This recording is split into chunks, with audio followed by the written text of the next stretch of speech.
एक ऐसी महिला जिसकी जिंदगी किसी फिल्मी कहानी से कम नहीं रही। चंबल के बीहड़ों से निकली, एक दौर में बागी के नाम से पहचानी गई, फिर जेल गई और आखिरकार देश की संसद तक पहुंची। लेकिन फूलन देवी की कहानी सिर्फ उनके अतीत की नहीं, बल्कि ये सवाल भी है कि आखिर एक बेहद कठिन जिंदगी जीने वाली महिला ने राजनीति तक का सफर कैसे तय किया। आइए जानते हैं फूलन देवी की जिंदगी के कुछ ऐसे दिलचस्प पहलुओं के बारे में।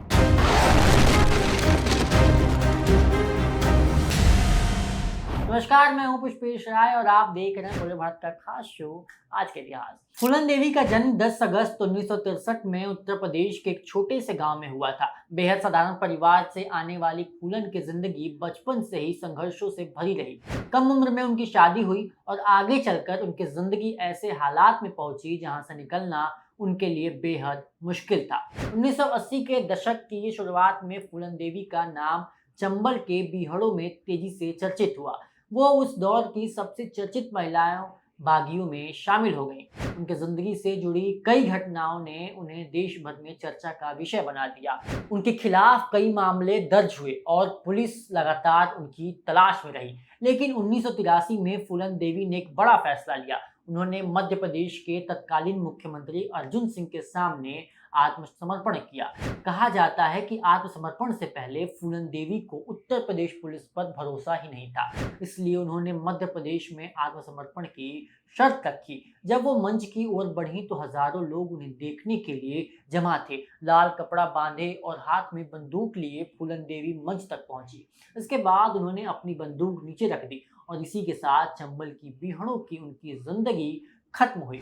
लेकिन कहानी यहीं खत्म नहीं हुई। फूलन देवी करीब 11 साल तक जेल में रही। 1994 में उनकी रिहाई हुई और इसके बाद उनकी जिंदगी ने बिल्कुल नया मोड़ लिया। 1996 में समाजवादी पार्टी ने उन्हें मिर्जापुर से लोकसभा चुनाव का टिकट दिया। और सबसे दिलचस्प बात, जिस महिला की पहचान कभी चंबल के बिहड़ों से जुड़ी थी, वही कुछ साल बाद संसद की सीढ़ियां चढ़ रही थी। शुरुआत में संसद का माहौल उनके लिए बिल्कुल नया था, लेकिन धीरे धीरे उन्होंने अपने क्षेत्र के लोगों की समस्याओं को संसद में उठाना शुरू किया। बिजली, नहर, महिलाओं की शिक्षा, स्वास्थ्य और गरीबों की समस्याएं, फूलन देवी इन मुद्दों पर अपनी आवाज उठाती थी। यानी चंबल में जहां कभी उनका नाम डर और संघर्ष से जुड़ा था, वहीं संसद में पहुंचने के बाद उन्होंने अपनी आवाज को अपने क्षेत्र के लोगों की समस्याओं का माध्यम बनाया। फूलन देवी की जिंदगी पर 1994 में शेखर कपूर ने बैंडिट क्वीन फिल्म भी बनाई। फिल्म ने अंतर्राष्ट्रीय स्तर पर खूब चर्चा बटोरी। हालांकि इसे लेकर विवाद भी हुआ। फूलन देवी का राजनीतिक सफर बहुत लंबा नहीं रहा। 25 जुलाई 2001 को नई दिल्ली में उनकी गोली मारकर जान ले ली गई। लेकिन उनकी कहानी आज भी भारतीय राजनीति और समाज में चर्चा का विषय है, क्योंकि फूलन देवी की जिंदगी में एक साथ कई कहानियां दिखाई देती हैं। एक संघर्ष करती लड़की की कहानी, एक बागी की कहानी, जेल से बाहर निकलने वाली महिला की कहानी और फिर लोकतंत्र के सबसे बड़े मंच यानी संसद तक पहुंचने की कहानी।